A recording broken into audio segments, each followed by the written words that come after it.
ចាជំរាបសួរក៏ដូចជាសួស្តីបងប្អូនទាំងអស់គ្នាថ្ងៃនេះដែរគឺខ្ញុំមកធ្វើក្រួយរំលីងគល់ស្លឹកគ្រៃហើយចំពោះគ្រឿងផ្សំហើយនិងវិធីធ្វើគឺងាយទេបងប្អូនដោយចំពោះគ្រឿងផ្សំដូចបងប្អូនបានឃើញក្នុងវីដេអូនេះអញ្ចឹងគឺមានខ្ទឹមសខ្ទឹមក្រហមគល់ស្លឹកគ្រៃម្ទេសស្លឹកក្រូចសើចនិងរំដេង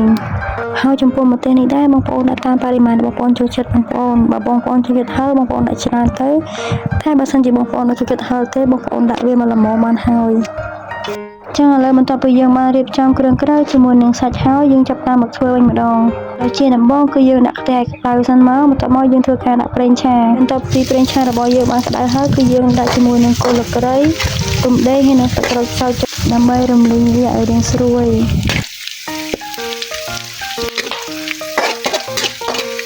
ចាអញ្ចឹងបន្ទាប់ពីយើងធ្វើការលាងមួយកន្ទុះហើយគឺយើងអាចលើកគ្រឿងក្រៅរបស់យើងឡើងបានហើយចាអញ្ចឹងបន្ទាប់ពីយើងលើកគ្រឿងក្រៅរបស់យើងរួចហើយយើងចាប់ផ្ដើមមករំលីងសាច់របស់យើងវិញម្ដងចាហើយចំពោះការរំលីងសាច់នេះដែរគឺយើងរំលីងឲ្យវាដាច់ទឹកបងប្អូនត្រង់កន្លែងនេះដែរបើសិនជាបងប្អូនអត់ចង់លីងទេបងប្អូនអាចយកវាទៅបំពងក៏បានដែរបងប្អូនអញ្ចឹងបន្ទាប់ពីយើងធ្វើការលីងសាច់របស់យើងបានឆ្អិនរួចរាល់ហើយយើងចាប់ផ្ដើមមកលីងគ្រឿងក្រៅរបស់យើងវិញម្ដងហើយជាដំបូងគឺយើងដាក់ខ្ទះដាក់ប្រេងឆាបន្ទាប់ពីប្រេងឆារបស់យើងបានក្តៅហើយគឺយើងដាក់ខ្ទឹមសខ្ទឹមក្រហមចូល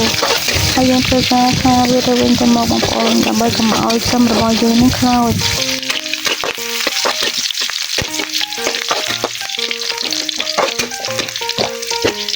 ចាអញ្ចឹងឥឡូវបន្ទាប់ពីយើងឃើញថាខ្ទឹមរបស់យើងរាងឡើងក្រហមហើយគឺយើងដាក់សាច់របស់យើងដែលយើងរំលីងរួចមិញហ្នឹងចូលហើយយើងបន្តដាក់គ្រឿងទេសរបស់យើងទៀតគឺយើងដាក់ស្ករសអំបិលប៊ីចេងទឹកត្រីជាមួយនឹងម្សៅស៊ុបបន្ទាប់ពីយើងដាក់គ្រឿងទេសរបស់យើងរួចរាល់ហើយគឺយើងចាប់ផ្ដើមមកដាក់គល់ស្លឹកគ្រៃស្លឹកក្រូចសើចជាមួយនឹងរំដេងដែលយើងបានលីងនេះចូលបងប្អូនហើយជាចុងក្រោយគឺយើងធ្វើការដាក់ម្ទេសចូលបងប្អូន